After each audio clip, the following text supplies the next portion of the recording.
Hello student, आज हम discuss करने वाले हैं मैनेजमेंट फंक्शन। इसको मैनेजरियल फंक्शंस भी बोला जाता है।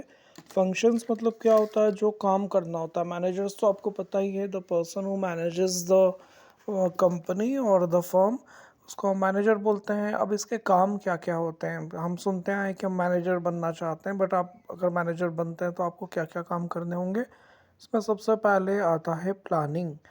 अ, 5 होते हैं इसमें: planning, organising, staffing, directing and controlling. सबसे पहले हम प्लानिंग देखेंगे कि एक मैनेजर का प्लानिंग में क्या क्या काम होता है।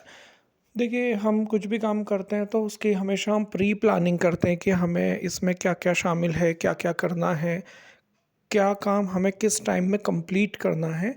उसको हम प्लानिंग बोलते हैं। Planning is always a pre planned, कि हमें करना क्या है। इट इज़ नॉट लाइक कि हम अब सोचें कि हम अब क्या करेंगे, वो नहीं होता। प्लानिंग में हमेशा आपको पहले से सोच के चलना पड़ता है। देन उसके बाद में, जैसे कोई एचआर मैनेजर है तो वो पहले से प्लानिंग कर लेगा कि मुझे आने वाले टाइम में अगर बिजनेस को एक्सपेंड करेगा मैनेजमेंट, तो मुझे और कितने एम्प्लॉयज़ की ज़रूरत पड़ेगी। सेम प्रोडक्शन डिपार्टमेंट में भी मैनेजर सोच लेगा, प्लानिंग कर लेगा कि अगर अब बिज़नेस एक्सपेंड करते हैं तो मुझे और कितने एक्स्ट्रा प्रोडक्शन की ज़रूरत पड़ेगी, कितना रॉ मटेरियल लगेगा, कितनी मशीन्स लगेगी। तो ये प्लानिंग पहले से कर ली जाती है। सेम ऐसे सेल्स डिपार्टमेंट हो, मार्केटिंग डिपार्टमेंट हो या फाइनेंस डिपार्टमेंट हो, सब अपनी अपनी प्लानिंग करके रखते हैं। और मैनेजमेंट भी ऑफ कोर्स अपनी आगे की प्लानिंग करके रखता है। Then comes organising. ऑर्गेनाइजिंग मतलब होता है, जैसे आप लोगों की कॉलोनीज़ में प्रोग्राम होते होंगे तो आप लोग पहले से प्लान करके रखते हो, और कि कौन किस एक्टिविटी को लीड करेगा, कौन किस को हैंडल करेगा। तो उसकी हम पहले से ही ऑर्गेनाइजिंग टीम बना के रखते हैं। ऑर्गेनाइज़र टीम भी बोलते हैं जिसको हम। तो उसी तरह से कंपनी में भी काम को ऑर्गेनाइज करने का काम, properly activities step by step time पर होती रहे, इसकी कोशिश मैनेजर्स करते हैं। तीसरे नंबर पर मैनेजर फंक्शन में, दैट इज़ स्टाफिंग। स्टाफिंग मतलब होता है टाइम टाइम पर आप अपने एम्प्लॉयज़ का रिक्रूटमेंट करते रहो।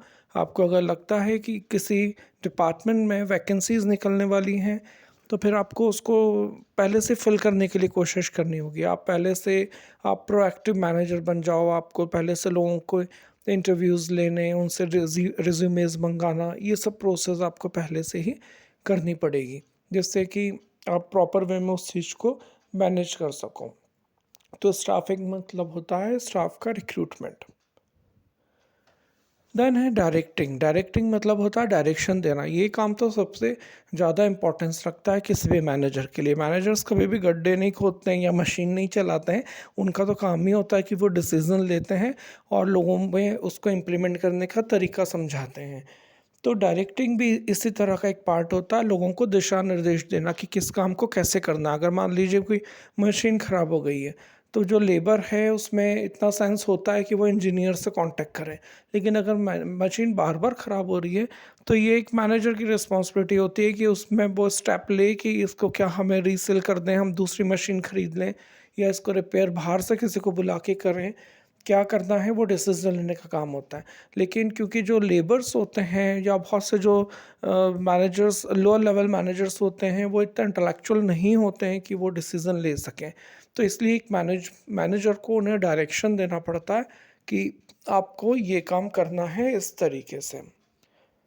Then comes controlling. कंट्रोलिंग मतलब होता है किसी भी चीज़ को कंट्रोल करना। अब जैसे सेल्स डिपार्टमेंट की आपको मैं एग्जांपल देता हूँ कि सेल्स डिपार्टमेंट है, वो अपने पूरे जो अपने जो एम्प्लॉयज़ होते हैं, एग्जीक्यूटिव्स होते हैं, जो सेल्स एग्जीक्यूटिव्स होते हैं, वो जो उनको हर 8 दिन में, 10 दिन में फ़ॉलो-अप लेते रहते हैं। किसी-किसी कंपनी में तो रोज़ फ़ॉलो-अप लिया जाता है। मॉर्निंग में मीटिंग होती है, इवनिंग में आपको बताना होता है कि whole day what you did, और उसके बेस पर आपका इवैल्यूएशन होता है। और उसी ये सब आपको एक तरह से देखा जाए तो आपको जो रिपोर्टिंग करनी होती है कंपनीज़ में, टाइम टाइम पे बताना होता है कि हमने आज ये काम करा, आज हमने टारगेट अचीव करा। तो ये कंट्रोलिंग के टूल्स होते हैं, कंट्रोलिंग का तरीका होता है।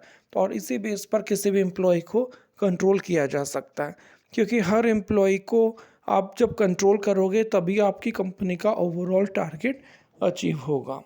ठीक है? तो मैंने आपको बताया कि मैनेजरियल फंक्शंस में 5 फंक्शंस होते हैं बेसिकली, अब किसी किसी ऑथर ने 6 भी बताए, 7 भी बताए, बट जनरली ऑथर्स ने ये 5 फंक्शंस बताए what we have discussed: planning, then organising, staffing, directing and controlling. That's it for this video. इसी तरह के वीडियोस देखने के लिए मेरे चैनल को सब्सक्राइब करें। Thank you.